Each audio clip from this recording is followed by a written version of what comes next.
बरेट education complex में English language के class में आपका आज स्वागत है।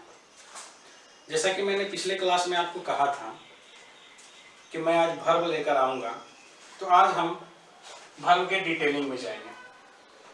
वर्ब के बारे में मैं आपको पहले बता दूं, वर्ब को किसी भी सेंटेंस की आत्मा के नाम से जानते हैं। आप सेंटेंस कितना भी बड़ा लिखे, कितना भी छोटा लिखे, सब्जेक्ट दे, ऑब्जेक्ट दे, कुछ भी दे, बिना वर्ब के संभव नहीं है। अगर आपको सबसे छोटा सेंटेंस लिखना है तो कम से कम एक वर्ब का तो इस्तेमाल करना ही होगा। जैसे हम लोग सेंटेंस के काइंड्स में पढ़ेंगे इस चीज को। अभी मैं एज फॉर एग्जांपल आपको बता दूं, जैसे इंपरेटिव सेंटेंस, जो कि हम लोग काइंड्स ऑफ सेंटेंस में डिटेल करेंगे। पहले से आपको जानते होंगे, गो फुल स्टॉप, ये एक बहुत ही छोटा सा सेंटेंस है। डू फुल स्टॉप, ये सेंटेंस है क्या? वर्ब से ही स्टार्ट है, तो बिना वर्ब के संभव नहीं है। तो वर्ब का कंसेप्ट डेवलप करना पड़ेगा। लास्ट क्लास में मैंने आपको बताया था कि वर्ब है क्या। वर्ब आपको स्टेट, अवस्था बताता है, और एक्शन, काम दिखाता है। स्टेट और अवस्था बताने के लिए is, am, are, was, were, इन सारे वर्ब्स का हम लोग सहारा लेते हैं, और एक्शन बताने के लिए गो, कम, इट, इन सारे वर्ब्स का सहारा लेते हैं। आते हैं हम लोग इसके डिटेल्स में। फर्स्ट आपका है हेल्पिंग या एक्सोलरी वर्ब। ये वर्ब जो है आपको स्टेट, अवस्था बताता है, और मेन वर्ब ये आपको एक्शन बताता है। हम लोग जो वर्ब का डेफिनेशन लिखे थे, स्टेट और एक्शन, तो स्टेट बताने के लिए हम लोग हेल्पिंग वर्ब या एक्सोलरी वर्ब की मदद लेते हैं, और एक्शन बताने के लिए हम लोग मेन वर्ब की मदद लेते हैं। अगर एग्जांपल में आप आए तो हेल्पिंग वर्ब में आपका इज आएगा, और इसमें आपका is, am, are, was, were, has, have, had, ये सारा आपको आता है हेल्पिंग वर्ब या एक्सोलरी वर्ब में।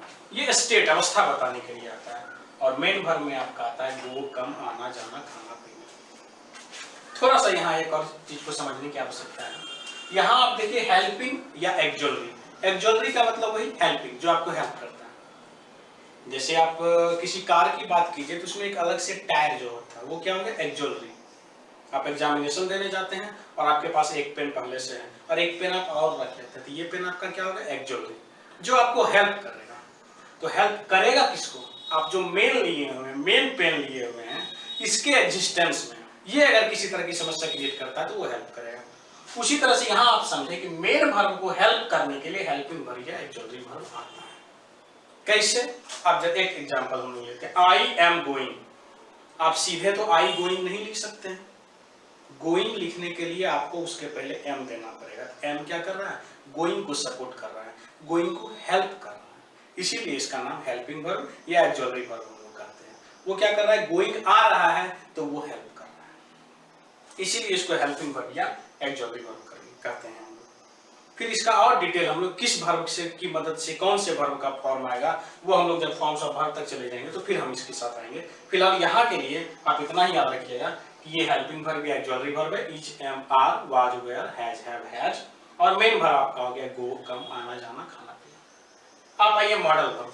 ये मॉडल वर्ब आपको क्या बताता है? मूड बताता है। अलग अलग मूड बताने के लिए अलग अलग मॉडल वर्ब की सहायता लेनी होती है। और टोटल मॉडल वर्ब कितने होते हैं? 13। आपको मॉडल वर्ब जो टोटल होते हैं वो 13। कौन कौन? Shall, will, should, would, can, could, may, might, need, dare, used to, ought to, और मस्ट। 1 2 3 4 5 6 2 13। ये 13 आपका मॉडल वर्ब है। इसमें आप ध्यान दें, दो मॉडल वर्ब जो आपका है, यूज्ड टू और आउट टू। इसके लास्ट में लिखा तो टी है, लेकिन इसको हम लोग टी पढ़ते हैं, यूज्ड टू। ये दो मॉडल वर्ब ऐसा है जिसमें कि टू लगा हुआ है, और बाकी का जो है उसमें नहीं लगा हुआ है। कभी कभी आपको एग्जामिनेशन में ये भी उलट पुलट करके देता है। तो ये आप याद रखिए कि मॉडल वर्ब्स होते कितने हैं? 13। ये सारा आपका जो हो गया, ये हो गया मॉडल वर्ब्स। नेक्स्ट आप आइए फॉर्म्स ऑफ वर्ब्स। वर्ब्स के फॉर्म कितने होते हैं? तो वर्ब्स के फॉर्म होते हैं आपको 5। V1, V2 V3 V4 और V5, ये आपको वर्ब के फॉर्मूला है। एक एग्जांपल अगर मैं छोटा सा लो, गो आपका V1 हो गया, V2 क्या हो जाएगा went, V3 क्या हो जाएगा gone, V4 क्या हो जाएगा, V4 बनाने के लिए आपको V1 में ing लगाना पड़ेगा going, और V5 बनाने के लिए आपको V1 में s या es लगाना पड़ेगा goes। तो ये आपका V1 से लेकर V5 तक वर्ब्स के फॉर्मूला। इसमें V2 V3 तो बकायदा आपको कुछ याद ही रखना होगा, कुछ आपको पहले से भी आता होगा। V4 और V5 के लिए आपको कुछ करने की आवश्यकता नहीं है। V1 में ing लगा सकते हैं तो V4 बनेगा, और V1 में s या es लगा सकते हैं तो V5 बनेगा। ये कुछ प्रैक्टिस पे भी निर्भर करता है। ये आपको हो गया फॉर्म्स ऑफ वर्ब्स। आगे आप आइए फाइनाइट वर्ब और नॉन फाइनाइट वर्ब। यहाँ मैं एक चीज से आपको रूबरू करा दूं, कई कई मन में ये ख्याल उठता है और मेरे भी मन में आता है, बोलना इंग्लिश है, पढ़ना नॉवेल है, स्टोरी है, और पढ़ रहे हैं finite verb, non finite verb, modal verb, क्या इसका यूज है आखिर क्या? तो आप जरा सा समझिए, कोई भी काम अगर आप करना चाहते हैं तो आपको थ्योरी आना चाहिए, उसका मेथड तो आना चाहिए क्या होता है, तो आप अच्छे से कीजिएगा। अदरवाइज आप कर तो दीजिएगा लेकिन आप कंफर्म्ड नहीं रहिएगा। अगर आपके पास कुछ सेंटेंसेज आ जाए और कहा जाए कि आप इनको करेक्ट कीजिए, कभी आप कीजिएगा 80% करेक्शन हो जाएगा, कभी आप कीजिएगा 30% करेक्शन हो जाएगा। लेकिन अगर आपको मेथड्स आता है, रूल्स आता है, तो आपका हो सकता है कि 60% ही हमेशा हो, लेकिन वो 60% आप जानेंगे कि होता है। तो इन सारे टर्म्स का यूज क्या है, आप जब फॉर्मूला पे आएंगे, मेथड्स पे आएंगे, कैसे स्ट्रक्चर्स हम लोग बिल्डअप करें, तो उस फॉर्मूला में आपको कहा जाएगा कि इस वर्ब के बगल में इस वर्ब फॉर्म का आप इस्तेमाल कीजिए। आपको समझाया क्या जाएगा कि मॉडल वर्ब्स के बगल में आप V1 लगाइए। तो ये तो समझ में हमको आना चाहिए कि मॉडल वर्ब है क्या। जो ही मॉडल वर्ब का नाम आए तो हमारे इमेज में इन्वोक करना चाहिए 13 मॉडल वर्ब्स, ये है। आपको कहा जाए कि मॉडल वर्ब्स के बगल में V1 का इस्तेमाल होता है, हाँ तो याद आना चाहिए V1 का क्या अपीयरेंस होता है। तो टर्म्स का ड्राई कंसेप्ट नहीं, बार बार मैं यही कह रहा हूं, टर्म्स है क्या और किस तरह से उसका हम यूटिलाइजेशन करें, ये याद रखना चाहिए। कम से कम इस क्लास के बाद आपको इतना समझ में आना चाहिए कि ये क्या है तो ये मेन वर्ब है, ये क्या है तो मॉडल वर्ब से। तो ये जब आपको याद रहेगा तो आगे जब हम लोग फार्मूला पे काम करेंगे तो वहां अगर मैं आपको बताऊंगा कि इस फार्मूला में ये वर्ड ऐसे ऐसे होगा, तो कम से कम उस टर्म्स की जब जानकारी रहेगी तो आपको समझने में सहूलियत होगी। या अगर आप किसी ग्रामर के बुक्स को ही पढ़ते हैं और आप नहीं समझ पाते हैं, इसके पीछे का कारण यही है, वो अगर आपको फार्मूला में ये लिखे कि मॉडल वर्ब्स के बगल में आप बी लगाइए फिर V3 लगाइए, तो ना तो हमारा कंसेप्ट V3 का होता है, ना हमारा कंसेप्ट मॉडल वर्ब्स का होता है, तो समझने में बड़ी दिक्कत होती है। इसलिए इस टर्म्स को जानना बहुत जरूरी है। अब आइए फाइनाइट वर्ब और non finite verb. Finite verb और नॉन फाइनाइट वर्ब क्या होता है? आप कोई भी सेंटेंस लिखते हैं, जैसे एक एग्जांपल मैं लेता हूं, आई गो, तो आई लिखे तो गो लिखे, गोज तो लिखते नहीं है, गो ही क्यों लिखेंगे, गोज ही क्यों नहीं लिखेंगे, इसका भी मैं आपको डिटेल्स दूंगा।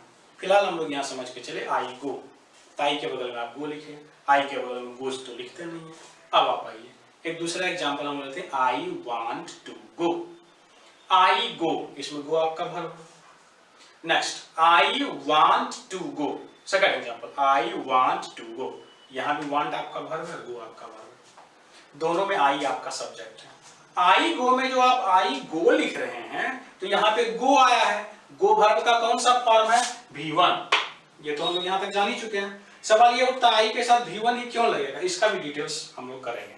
यहाँ तो हम लोग समझ रहे हैं कि आई गो में गो आपका V1 है, और आई वांट टू गो, वहां भी वांट आपका V1 है और गो आपका V1 है। अब आप जरा एक एग्जांपल और लीजिए, ही वांट्स टू गो, आप आई को रिप्लेस कर दिए ही से, तो वांट रिप्लेस हो गया वांट्स से, ही के साथ हम लोग V5 लगाते हैं, लेकिन आप गो जो लिख रहे हैं ये रिप्लेस नहीं हो रहा है।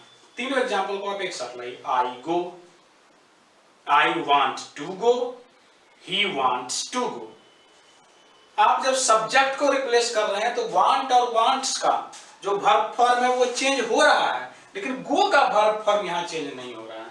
तो वर्ब का ऐसा फॉर्म, ऐसा वर्ब जो सब्जेक्ट से कंट्रोल होता हो वो फाइनाइट नहीं होता हो तो नॉन फाइनाइट। अगर आपको एक एग्जांपल दिया जाए, I want to go, want क्या है भाई तो वर्ब है, गो क्या है भाई तो वर्ब है। कैसा वर्ब है, वांट फाइनाइट वर्ब है, क्योंकि हम यहाँ अगर सब्जेक्ट रिप्लेस करेंगे तो वांट का वर्ब फॉर्म रिप्लेस हो जाएगा, लेकिन आपका गो का वर्ब फॉर्म कभी रिप्लेस नहीं होगा, गो ही रहेगा।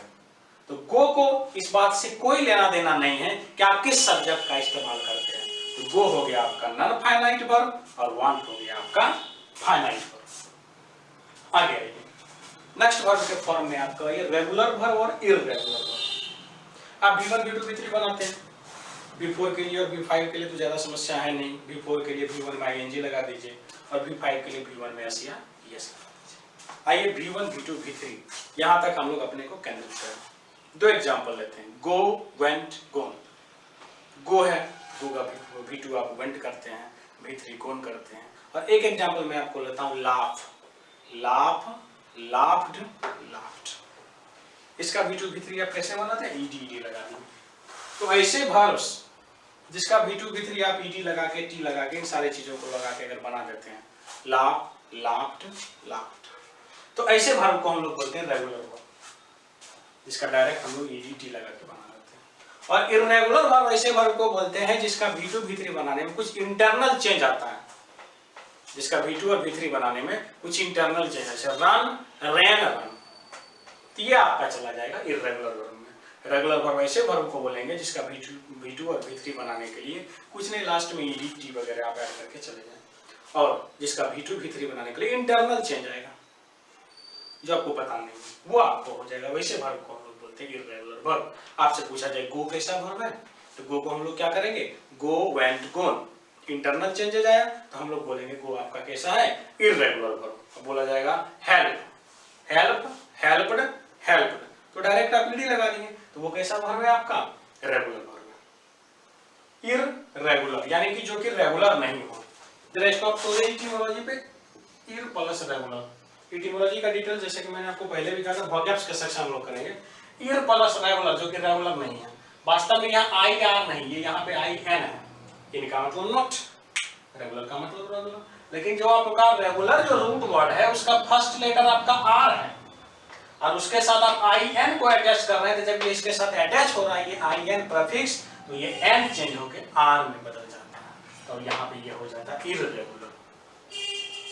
रेगुलर वर्ब को हम लोग वीक वर्ब के नाम से ही जानते हैं और इररेगुलर वर्ब को हम लोग स्ट्रॉन्ग वर्ब के नाम से जानते हैं। रेगुलर वर्ब का ही दूसरा नाम आपका वीक वर्ब है और इररेगुलर वर्ब का ही दूसरा नाम आपका स्ट्रॉन्ग वर्ब है। एक बार थोड़ा सा मैं रिकैप करा दूं।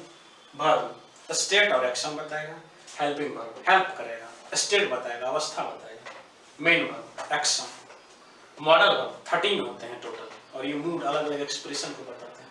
फॉर्म्स ऑफ वर्ब 5 होते हैं, V1 V2 V3 V4 V5। Finite verb subject control करेगा, सब्जेक्ट के हिसाब से उसका फॉर्म्स बदलेगा।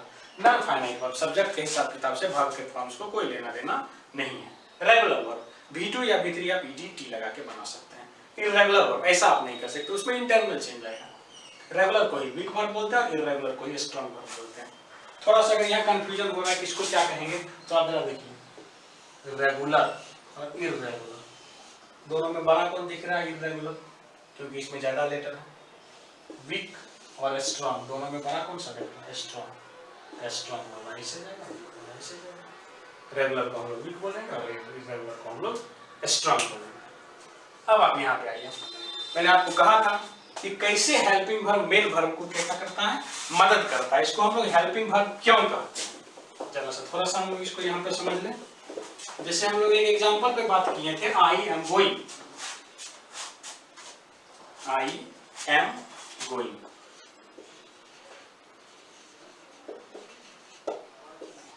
तो गोइंग आपका V4 है। अब तो हम लोग इससे रूबरू हो चुके हैं, गो में ing लगा हुआ है, गो आपका V1, इसमें हम लोग ing लगा दिए तो ये V4 हो गया।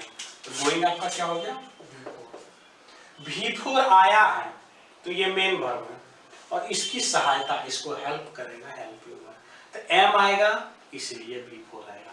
तो इस तरह से कैसे सब वर्ब को कौन सा वर्ब हेल्प करेगा, तो आपके वर्ब के कितने form, V1 V2 V3 V4 V5। अब आप यहाँ पाइए V4 जो आपको आएगा तो इसको हेल्प करने के लिए is am are was were आएगा। V4 जब आएगा तो is am are was were आएगा। कहाँ इज कहाँ एम ये वो अलग कंसेप्ट है, लेकिन V4 को हेल्प करने के लिए क्या आएगा, इज एम आर। आइए V3 को हेल्प करने के लिए क्या आएगा, has have had, normal sentence में, ब्रेस सेंटेंस में हैज हैव हैड। और V1 V2 V5 ये बिना किसी हेल्पिंग वर्ब के बेसिकली आ सकता है पॉजिटिव सेंटेंस में। हम लोग सेंटेंस के काइंड्स में और डिटेल करेंगे, इस कंसेप्ट को और वहां क्लैरिफाई करेंगे। होता यह है कि कुछ जानकारी पहले से नहीं होती है, तो होता है कि कहीं पे मामला फंसने लगता है। तो धीरे धीरे जैसे हम लोग एक्सप्लोर करते चले जाएंगे, पीछे का कंसेप्ट भी आगे के क्लास से हम लोगों को क्लैरिफाई होते हुए चला जाएगा। जहां भी कोरिलेशन का संबंध होगा, क्रॉस संबंध होगा, इस चीज का कंसेप्ट उससे जुड़ा होगा, उस चीज का कंसेप्ट इससे जुड़ा हुआ है, वहां पे हम लोग उसको जोड़ने का प्रयास करेंगे। इसलिए यहाँ पे है आपका कि V4 के लिए हेल्पिंग वर्ब कौन सा होगा, is, am, are, was, were. V3 के लिए क्या होगा, हैज हैव हैड। और बेसिकली V1 V2 V5 आपका अकेले आ सकता है। तो आज के क्लास में हम लोग इन सारे वर्ब्स का क्या किए हैं, डिटेल्स किए हैं। नेक्स्ट क्लास में फिर हम लोग आपके साथ 4 टर्म्स लेके आएंगे, subject, object, transitive verb, intransitive verb. Subject, object, transitive verb और इंट्रांजिटिव वर्ब, और थोड़ा सा वर्ब को और एक्सप्लोर करेंगे। यानी हमारा नेक्स्ट क्लास जो होगा वो भी वर्ब को ही डेडिकेटेड होगा। तो अगर आप ये समझ रहे हैं कि सब्जेक्ट और ऑब्जेक्ट टर्म्स हम क्यों ला रहे हैं, तो उसका रिलेशन वहां पे है। तो बेसिकली आप ये कर सकते हैं कि इस वर्ब्स क्लास को हम लोग अगले सीरीज में थोड़ा सा और कंटिन्यू करेंगे। आज के लिए इतना ही, थैंक यू।